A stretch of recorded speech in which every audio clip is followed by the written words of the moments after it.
하고 수유는 세 가지가 톱니바퀴처럼 엮여 있습니다. 그렇기 때문에 이유식, 그다음에 수면, 그다음에 수유 세 가지를 동시에 우리가 제대로 진행하지 않으면 애들 같은 경우는 수면에도 당연히 문제가 생깁니다. 그래서 항상 수면 문제가 생겼을 때는 항상 세 가지를 다 같이 생각을 하셔야 됩니다. 이게 악순환이네요. 네. 그럼 선생님, 그 아이의 기질과는 상관없이 이 수면 교육은 일단은 시킬 수 있다는 건가요? 기질은 굉장히 중요한 역할을 하죠. 네. 애들 같은 어떤 애들은 민감한 애들은 밤에 더 많이 깹니다. 그럼요. 그건 당연하고요. 그런데 네. 중요한 것은 기질이 어떻든 간에 수면 교육이 제대로 된 아이들은 잠을 잘 자는 게 더 쉽다는 거죠. 물론 고생을 하지만 고생을 훨씬 적게 하겠죠.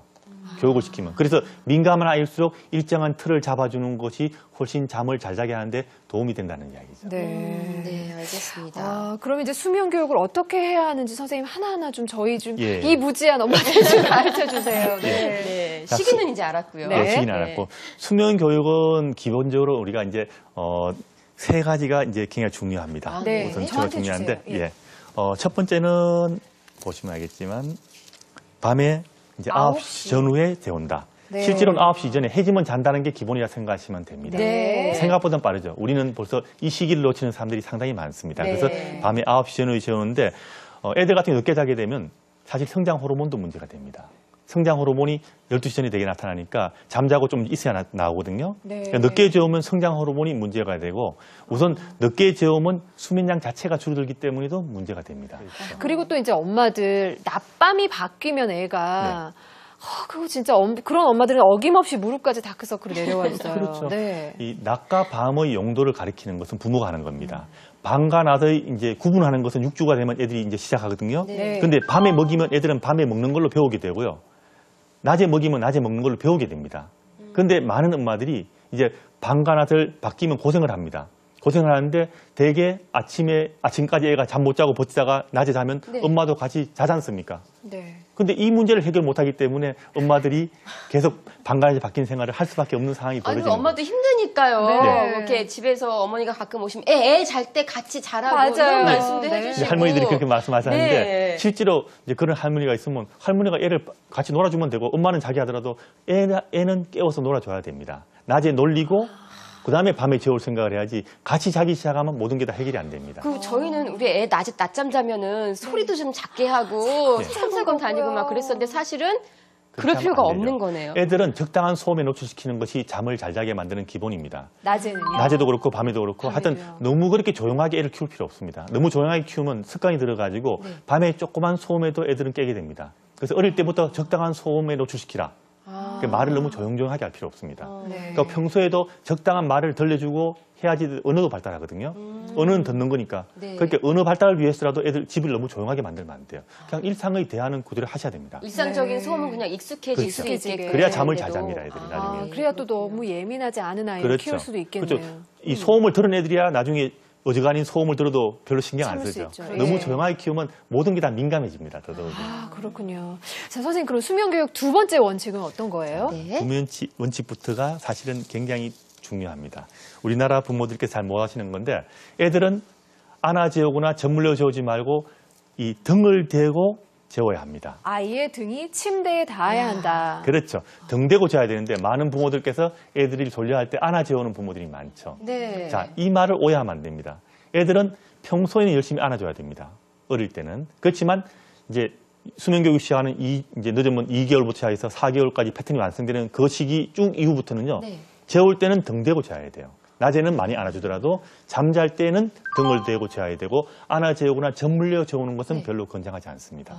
얘가 등 대고 스스로 누워서 자는 걸 가리키는 것이 굉장히 두 번째로 중요하다는 이야기입니다. 네. 근데 보통 아이들은요 무슨 등에 센서가 있는 것처럼 잘 때 안았다가 이렇게 침대 눕히려고만 하면 막 깨고 울고 얼마나 살살 났는데 정말 알 수 없게끔 났는데도 바로 눈이 그렇죠. 딱 뜨고. 물론 처음엔 잘 안 됩니다. 이게 어떤 수면교육을 시키라고 할 때 하면 바로 되는 게 아닙니다.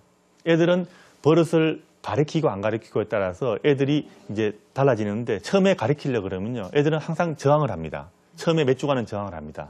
그런데 어떤 버릇이든 가르칠 때는요. 부모가 당연하게 해야 될 거는 고민하지도 말고 묻지도 말고 그냥 하면 돼요. 그냥 매일 수면 의식을 하면서 애가 보챌 때는 좀 달랬다 다시 눕히면 돼요. 완전히 잠들기 전에 다시 또 눕혀야 돼요. 이걸 반복하다 보면 수주가 걸립니다. 수주가 지난 뒤에 애들은 누워서 등 대고 자는 것을 익히게 됩니다. 요 수주간을 되게 못 견디거나 아니면 아까 전에 말씀드렸듯이 애들이 잠을 잘 잔다는 생각에서 요거 좀 그냥 좀 있으면 다 그냥 잘 자니까 큰 문제가 없겠거니 생각하면 요 등대고 자는 시기를 놓쳐버립니다. 요게 한 3, 4개월만 지나버리면요. 얘들은 엄마들은 이제 교육을 안 시키니까 이제 버릇이 안 될 거라 생각하지. 나중에 이제 그 버릇을 가르치면 된다고 생각하지 나중에 하면 않습니까? 된다. 예. 근데 교육을 시키고 안 시키고 하고 그거의 차이는요. 좋은 습관이 드느냐 나쁜 습관이 드느냐의 차이가 되는 거지 습관이 안 드는 게 아니에요. 내가 안아재우거나 젖 물려주는 습관을 이제 물려주면 젖 물거나 안아자는 습관이 드는 거예요. 네. 그래서 나중에 고치기는 너무너무 힘들게 되는 거예요. 그래서 등대고 자는 것이 굉장히 중요하다는 거 잊으시면 안 됩니다. 선생님 말씀 들으니까 지난주에 했던 밥 먹이기 할 때 했던 말씀 중에 네. 그냥 일관성하게 그냥 그렇죠. 태연하게 하라고 하는 말씀이 제가 좀 인상이 깊었거든요. 네. 지금 어떻게 보면 그렇게 어떤 일관성을 가지고 계속 지켜나가는 게 권위도 말씀하신 것처럼 또 만들어 나가는 방법일 것 같기도 하죠. 육아라는 게 어려운 게 아닙니다. 육아는 모든 엄마들이 다 할 수 있는 거예요. 진짜로 어려운 것 같으면 실패하는 사람이 많아야 되는데 그냥 당연하게 태연하게 누구나 시도하면 다 할 수 있는 게 육아예요. 그런데 다만 그 태연하게 시도하는 방법을 아느냐 모르냐가 중요한 거지 이게 어렵지 않습니다. 네. 그냥 무조건 하면 다 되는 거예요. 사실은 대부분 다. 다만 시도를 안 하는 거예요. 그러다가 실패를 너무 생각해가지고 네. 처음부터 시도를 안 하는 게 문제가 되는 거죠. 네. 그렇군요. 선생님, 근데 이렇게 임신을 하면요, 엄마들이 정말 내 아이는 정말 잘 키워야지 하는 마음에 국내 시내에 나와 있는 모든 육아 서적은 다 사요. 근데 문제는 뭐냐면 책마다 얘기가 달라요. 예. 이 얘기 다르고 저 얘기 다르고 엄하게 해라 하는 것도 있고 아기한테 무조건 사랑을 줘라. 무조건 원하는 대로 해줘라 이런 책들이 있거든요. 엄마들은 너무 혼란스러워요. 그렇죠. 이게 사실은 국가가 지침을 사실은 만들어야 돼요. 예. 과학적인 지침 만들어야 되는데 우리나라에서는 부모들이 고민하지 않게 만든 지침 자체가 별로 없지 않습니까? 별로 네. 보신 적 없을 거예요. 근데 이 소아 청소년과에서는 일반적인 이 수면에 대한 지침들이 있습니다. 그런 지침들이 아까 말했는 이런 수면 교육 이런 게 다 있습니다. 네. 그 방식들이 다 정해져 있기 때문에 접종을 할 때 항상 이런 것을 물어보면 어느 정도는 설명을 들을 수가 있습니다. 네. 그러니까 물어봐야 돼요. 우리는 물어보고 확인을 해야지 사실은 설명을 하는 경우가 많기 때문에 이거는 일관성 있는 태도를 취하셔야 되고요. 하고 극단적인 이야기는 좀 피하셔야 됩니다. 네. 이게 천편일률적인 어떤 원칙이 정해진 건 없습니다. 아이들은 개성이 있고 부모들도 능력이 있거든요. 그렇죠. 그렇기 때문에 뭐 극단적으로 뭐 이렇게 모든 사람이 다 할 수 없는 방법을 이제 모든 아이들한테 권할 수는 없고요. 항상 네. 중립적인 이야기가 좋죠. 네. 예를 들어 이런 수면 같은 경우도 뭐 밤에 울 때 그냥 밤새 울려라 이런 이야기도 있고요. 있어요. 전만 물리라는 얘기도 있거든요. 네. 사실은 소아청소년과에서는 그 중간을 택합니다. 얘들 같은 경우는 점진적으로